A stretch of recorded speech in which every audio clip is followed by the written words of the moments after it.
দেশি গান প্রিয়াঙ্কা চোপড়া প্রতিবারের মতো এবারও অত্যন্ত ধুমধামের সঙ্গে দিওয়ালি সেলিব্রেশন করলেন।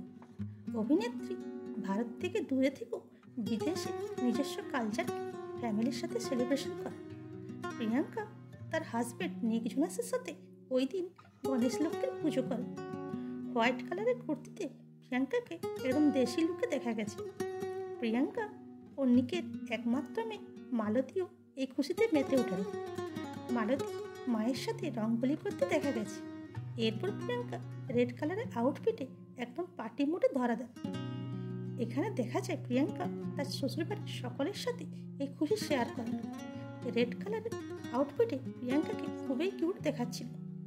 মা মধু চোপড়াও শাড়ি পরে একদম দেশি লুকে ধরা দেন। এখানে প্রিয়াঙ্কা দেখিয়ে দিয়েছেন 1000 কিলোমিটার দূরে থেকেও তিনি তার একমাত্র মেয়েকে ধীরে ধীরে ভারতীয় কালচারের সাথে পরিচিত করাচ্ছেন। Thanks for watching.